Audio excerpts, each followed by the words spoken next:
Hello everyone, this is Urvashi. Now we will do pedagogy of economics.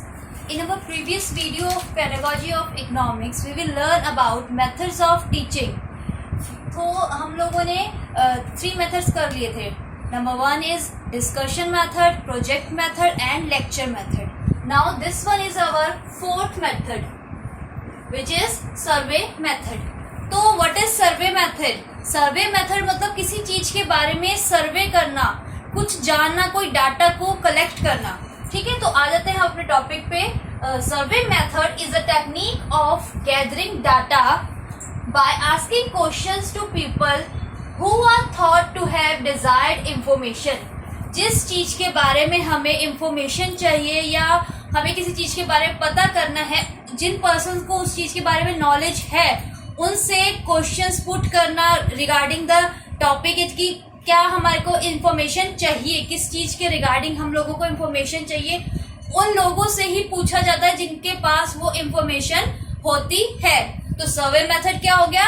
किसी भी चीज के बारे में अगर हम लोगों ने पता करना है तो हम उन्हीं मतलब इंस्टेड ऑफ अदर की किसी के पास भी जाके नहीं पूछेंगे, सिर्फ उन पर्सन से ज्यादा गैदरिंग करेंगे, मिलेंगे या फिर उनसे कलेक्ट करेंगे जिनको उस चीज के बारे में नॉलेज है, इंफॉर्मेशन है.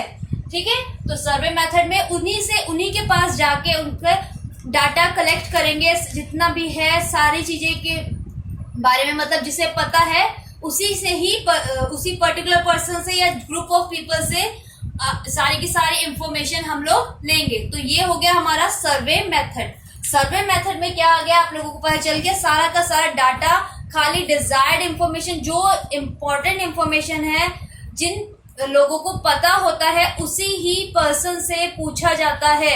ये नहीं है कि किसी भी से भी पूछ लिया जाए. ठीक है, तो वो एक टाइम वेस्ट हो जाएगा कह लेंगे अगर हम. ठीक है, तो आगे हम लोग आते हैं, इनके थोड़ा सा और डिस्कस करते हैं. It has a wide scope, एक वाइड स्कोप होती है सर्वे मेथड की.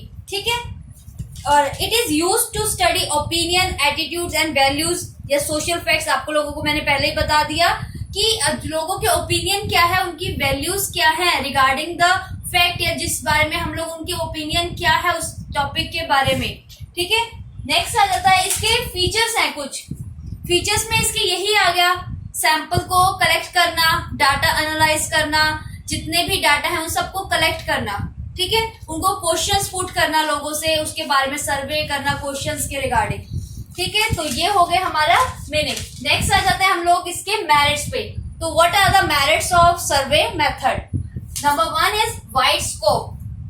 जो सर्वे मेथड होता है इसकी बहुत ही वाइड होती है स्कोप. इसकी एक नैरो स्कोप ये नहीं होता, इसकी जो स्कोप होती है बहुत ही वाइड होती है. Next is satisfaction and happiness to peoples. Satisfaction मिलती है और लोग पर्सन जो स्टूडेंट्स होते हैं उनको एक सेटिस्फेक्शन मिलती है और एक हैप्पी रहते हैं जब उन्हें डिजायर्ड इंफॉर्मेशन उस चीज के बारे में मिल जाती है, उसका डाटा कलेक्ट हो जाता है. Scientific attitude of people develop. Scientific attitude जो होता है वो डेवलप होता है स्टूडेंट्स का, पीपल्स का. नेक्स्ट है हमारा लर्निंग बिकम्स परमानेंट. जो लर्निंग हो रही है, जिस चीज हम पढ़ रहे हैं वो परमानेंट हो जाती है.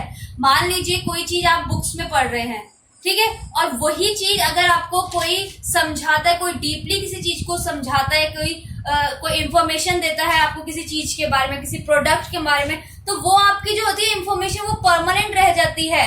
बुक से पढ़े में आप फिर भी थोड़ा स्किप कर जाते हो या कभी भूल जाते हो, लेकिन जो आपको कुछ समझाता है अच्छे से वो आपका परमानेंट हो जाता है. वो एक चीज लर्निंग जो आपको याद रहने वाली चीज है वो परमानेंटली आपको लाइफ टाइम याद हो जाती है. नेक्स्ट आ जाता है क्रैमिंग वर्क रिड्यूस. जो क्रैम करना, बुक से पढ़ेंगे हम लोग तो वो क्रैम करते जाएंगे, बुक्स में जो लिखा है वो सारा पढ़ते जाएंगे, क्रैम होता जाएगा.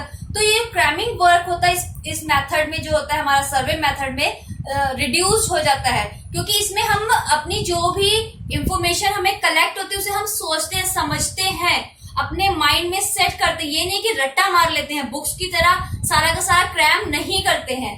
नेक्स्ट आ जाता है हमारा habit of self study develop. मान लीजिए आप किसी के पास गए किसी चीज के बारे में इंफॉर्मेशन लेने, ठीक है, तो उनसे आपको इंफॉर्मेशन मिली तो वो आप समझेंगे उसके बारे में. अगर आपको कोई मीनिंग, यार उन्होंने ये वर्ड बोला था तो इस वर्ड का पर्टिकुलर मीनिंग क्या, आप सेल्फ स्टडी खुद आपको हैबिट पड़ जाती है सेल्फ स्टडी करने की। ये नहीं है कि आप कुछ भी उन्होंने पढ़ा मतलब उन्होंने समझाया, डाटा कलेक्ट किया, कोई वर्ड आ गया, कुछ लाइन ऐसी बोल दी उन्होंने जो आपको समझ नहीं आ पाई, तो आप सेल्फ स्टडी करते हो, उसके बारे में आप जानने की और कोशिश करते हो, बट रट्टा नहीं मारते इस मेथड में। ठीक है, तो हमारी जो सेल्फ स्टडी की हैबिट होती है वो एक अपने आप ही डेवलप हो जाती है। नेक्स्ट आ जाता है प्रोवाइड ट्रेनिंग प्रोवाइड की जाती है रिगार्डिंग द क्वेश्चनर, इंटरव्यूज लेने हैं, ओपिनियंस कैसे लेनी है, कैसे किसी का इंटरव्यू लेना है या इंटरव्यू का शेड्यूल कैसे बनाना है, इन सब का हमें ट्रेनिंग प्रोवाइड की जाती है in this survey method. Next आ जाता है फीलिंग ऑफ कोऑपरेशन डेवलप, कि कैसे कोऑपरेट करके चलना है। हम अगर ग्रुप में वर्क करते हैं तो एक फीलिंग जो होती है कोऑपरेशन की एक डेवलप्ड होती है इस मेथड में, कि हम 7 to 8 स्टूडेंट्स का ग्रुप है, ठीक है, तो उसमें हमें कोऑपरेट करके चलना है। किसी को कोई चीज समझ नहीं आ रही है, किसी के पास कुछ नहीं है, तो उसके साथ कोऑपरेट करना ही, लड़ना झगड़ना नहीं होता है। तो कोऑपरेशन का जो मेथड है वो इस मेथड में डेवलप होता है। ठीक है, तो ये हो गए हम लोगों के मेरिट्स, जिसमें हमें ट्रेनिंग प्रोवाइड की जाती है रिगार्डिंग द क्वेश्चनियर, इंफॉर्मेशन सारे की, कैसे इंटरव्यू लेना है, हमने क्या करना, इसकी जो स्कोप होती है वाइड होती है, सेटिस्फेक्शन रहता है सारे स्टूडेंट्स के अंदर, हैबिट बनती है सेल्फ स्टडी की। ठीक है, और फीलिंग ऑफ कोऑपरेशन डेवलप, ये हो गए हम लोगों के मेरिट्स। नेक्स्ट हम लोग करते हैं इसके demerits. What are the demerits of survey method? तो डीमेरिट्स में हमारा क्या आ जाता है? Number 1 is lots of time consume, lots of time consume, बहुत सारा टाइम कंज्यूम होता है इसमें। आप लोगों को जो हमने पहले भी मेथड्स करे उन सभी में मैंने ये चीज आपका डीमेरिट्स या ड्रॉबैक हर मेथड में ही रहा है। अभी तक 4 मेथड हम लोगों ने करे हैं, उन चारों में ही ये ड्रॉबैक रहा है कि जो टाइम है बहुत ही ज्यादा लेते हैं ये मेथड। सर्वे करना है, किसी के बारे में डाटा कलेक्ट करना है, कैसे करना है, क्या करना, तो इसमें जो आपकी एनर्जी होती है या जो टाइम है वो ज्यादा लगता है। And number 2 is not apply to junior classes. Junior classes पे ये अप्लाई नहीं होता, क्योंकि जूनियर क्लासेस के स्टूडेंट्स जो होते हैं वो छोटे होते हैं, उन्हें इतना समझ नहीं होती कि कैसे सर्वे किया जाता है। वो सिर्फ एक डिपेंड रहते हैं अपने टीचर्स पे कि जितना उन्हें टीचर्स ने पढ़ा दिया उससे ज्यादा वो खुद भी ट्राई नहीं करते हैं बच्चे, या जितना उसे टीचर्स ने पढ़ा दिया या उसके पेरेंट्स ने पढ़ा दिया वो अपने पेरेंट्स पे और टीचर्स पे डिपेंड रहते हैं। तो ये जो मेथड होता है जूनियर क्लासेस पे अप्लाई नहीं करते, जूनियर क्लासेस के स्टूडेंट इसे नहीं कर सकते हैं। नेक्स्ट है there are large number of topics which can not be covered through this method. Large number of topic which is not covered. इस मेथड में बहुत सारे टॉपिक्स ऐसे होते हैं जो इस मेथड के थ्रू कवर नहीं किए जाते। बहुत सारे ऐसे मेथड्स होते हैं या फिर ऐसे टॉपिक्स होते हैं जो हम इस मेथड में अप्लाई करेंगे तो हमारा बहुत ही ज्यादा टाइम वेस्ट होगा, या कह सकते हैं कि बहुत ही एनर्जी लगती है। कुछ कह सकते हैं कि कुछ ही टॉपिक्स ऐसे होते हैं हम लोग जो इस सर्वे मेथड जिन टॉपिक्स पे हम लोग करते हैं।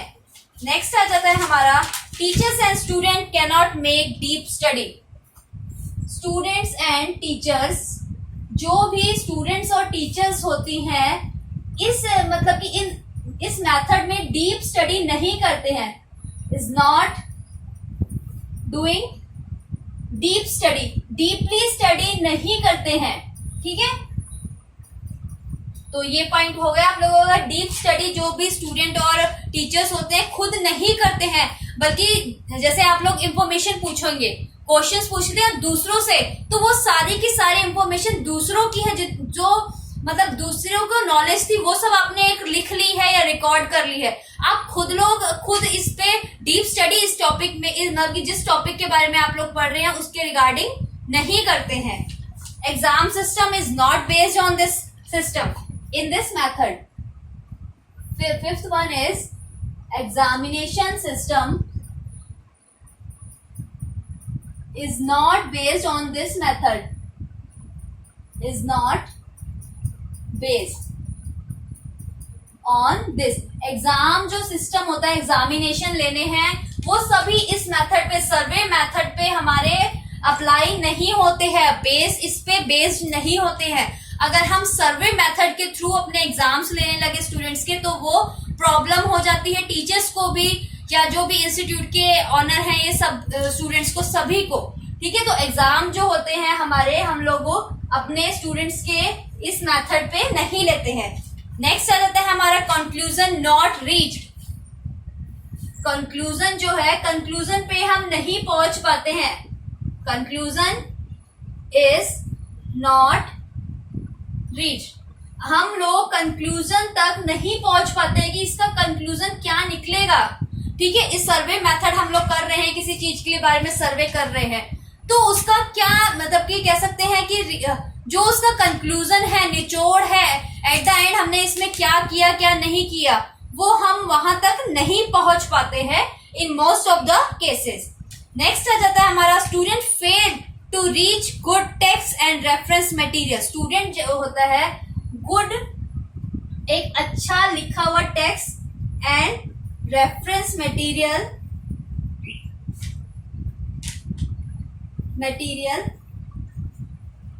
फेल. जो स्टूडेंट्स होते हैं, गुड एक अच्छा टेक्स्ट के लिए और रेफरेंस मटेरियल के लिए फेल हो जाते हैं स्टूडेंट्स.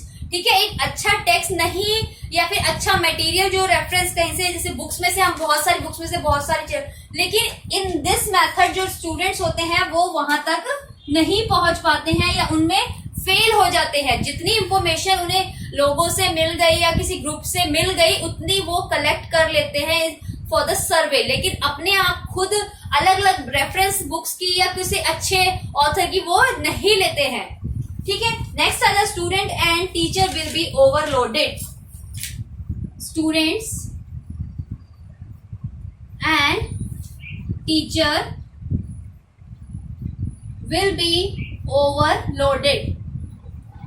टीचर और स्टूडेंट जो होते हैं ओवरलोड हो जाते हैं, कि उनके ऊपर बहुत ही ज्यादा लोड हो जाता है, एक बहुत ही ज्यादा वर्क सिस्टम बहुत ज्यादा हो जाता है, कि डिफरेंट पीपल्स के पास आप लोगों ने जाना है, उनकी इंफॉर्मेशन उनसे कलेक्ट करना है, कैसे क्या है, ये सब चीजों का जो वर्कलोड होता है स्टूडेंट्स के ऊपर और टीचर्स के ऊपर बहुत ही ज्यादा हो जाता है.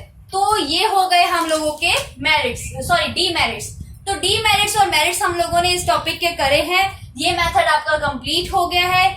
इसमें आपको कोई भी इंफॉर्मेशन चाहिए हो, कोई भी इसके में आप लोगों को ना समझ आया हो, तो आप लोग मुझे मैसेज कर दीजिएगा. Thank you everyone.